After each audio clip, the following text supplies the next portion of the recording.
یمن کا یہ آدمی ہے جس کا نام ہے عبداللہ ابن سبا، یہودی ہے، انتہائی زیرک آدمی اور چالاک آدمی۔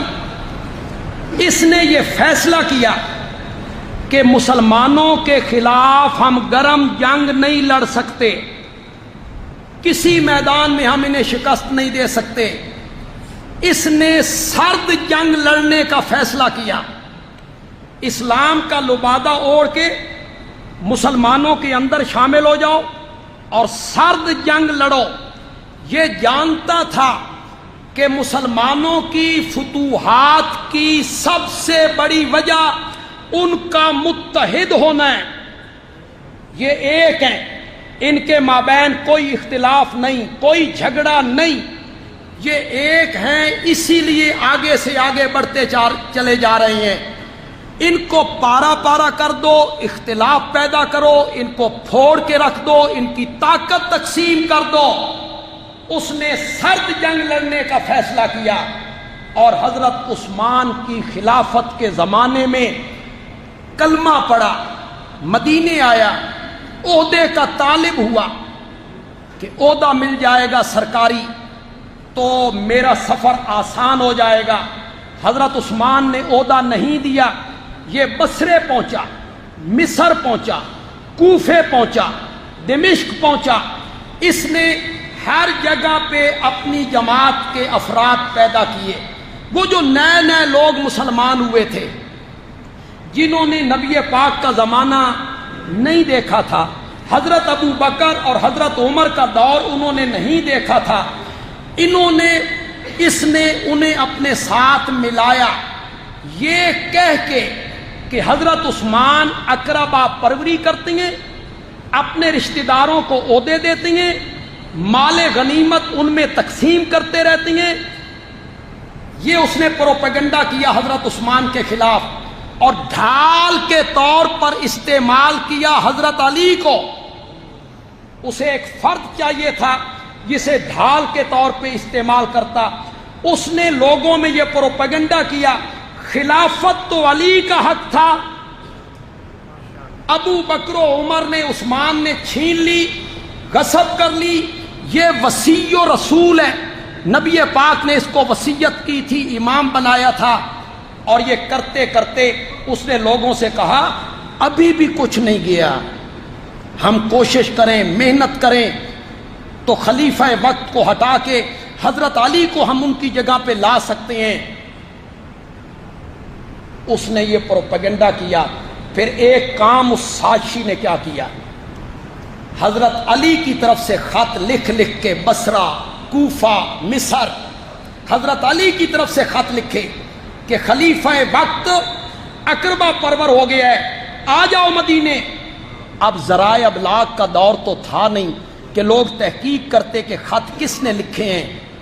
حضرت علی کی طرف سے جب لوگوں کو خط پہنچے تو لوگ تیار ہو گئے مدینہ آنے کے لیے، مدینے پہ چڑھائی ہو گئی، اور حضرت عثمان کو 40 دن پیاسا رکھ کے شہید کر دیا۔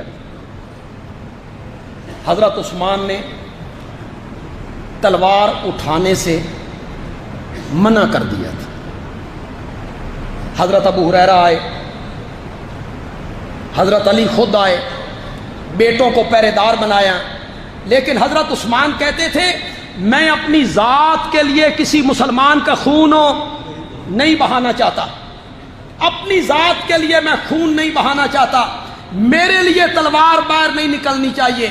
حضرت عثمان شہید ہوئے، ان لوگوں نے حضرت علی کے ہاتھ پر بیعت کی۔ صحابہ نے بھی حضرت علی کو کہا کہ آپ خلافت کی ذمہ داریاں سنبھالیں، ورنہ یہ لوگ کسی غلط آدمی کو سامنے لے آئیں گے۔ پھر انہوں نے حضرت علی سے مدینہ چھڑوایا، حضرت علی کو کوفے لے کے گئے، دارالخلافہ کوفہ بن گیا، اور اس کے بعد آج تک مدینہ دارالخلافہ نہ بن سکا، کوفے چلے گئے۔ یہاں ٹھہر کے میں ایک بات کہنا چاہتا ہوں، لیکن آپ کی میں توجہ چاہتا ہوں۔ حضرت علی مدینہ چھوڑ کے چلے گئے، کوفے کی طرف نکل گئے۔ یہ پیشکش تو حضرت عثمان کو بھی ہوئی تھی، کی کس نے تھی؟ حضرت سیدنا معاویہ، حضرت معاویہ نے کہا تھا 1,60,000 فوج ہے میرے پاس دمشق آ جائیں، میں دیکھتا ہوں کون باغی اس کا رخ کرتا ہے دمشق کا۔ حضرت عثمان نے کیا جواب دیا تھا؟ حضرت عثمان نے کہا تھا مدینے کی جن گلیوں میں میرے نبی چلا پھرا کرتے تھے، عثمان مر جائے گا، مدینہ چھوڑ کے نہیں جائے گا۔ نہیں گئے مدینہ چھوڑ کے، لیکن انہی لوگوں نے، انہی منافقین نے ایک سازش کے ذریعے جال بن کے حضرت علی کو مجبور کر دیا مدینہ چھوڑنے کے لیے، اور وہ کوفہ چلے گئے۔ میں بعد میں آپ سے ہاتھ کھڑے کرواؤں گا، کتنے لوگ آپ میں سے جانتے ہیں؟ جو بات میں کہنے لگا ہوں یہ پہلے کہہ لوں، پھر آپ سے ہاتھ بھی کھڑے کروا لیتا ہوں۔ کتنے لوگ جانتے تھے؟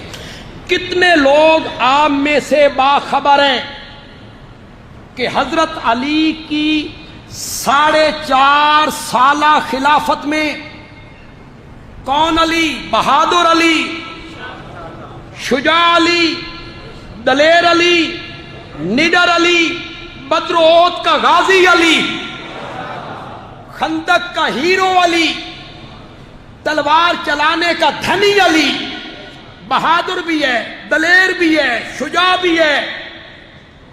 کتنے لوگ جانتے ہیں آپ میں سے کہ حضرت علی کی 4.5 سالہ دور خلافت میں 1 انچ زمین بھی فتح نہیں ہوئی؟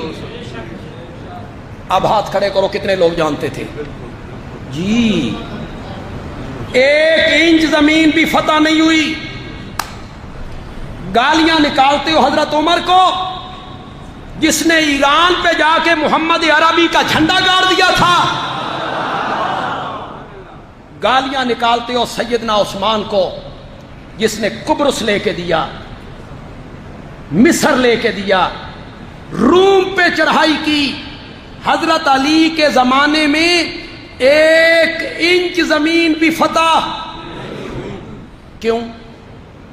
جھگڑے ہو گئے، اختلاف ہو گئے آپس میں۔ یہی چاہتے تھے وہ یہودی، انہیں آپس میں لڑاؤ، ان کی قوت کمزور کرو۔ یہ جب ان کی قوت کمزور ہو جائے گی تو فتوحات کا راستہ رک جائے گا۔ چنانچہ وہ اپنی سازش میں پوری طرح کامیاب ہوئے، فتوحات کا راستہ رک گیا۔ آپس میں قصاص عثمان، اس پر 2 جماعتوں میں مسلمان تقسیم ہو گئے، ایک جماعت حضرت علی کی اور دوسری جماعت حضرت معاویہ کی۔ لیکن ذہن میں رکھیے کوئی مذہبی اختلاف نہیں، دونوں کے درمیان کوئی مذہبی اختلاف نہیں، صرف قصاص عثمان پر اختلاف ہوا ہے۔ آپ کہیں گے تیری بات کیوں مانے کہ ان کے درمیان مذہبی اختلاف نہیں تھا؟ میں نے کہا میری نہ مانو، حضرت علی کی تو مانو۔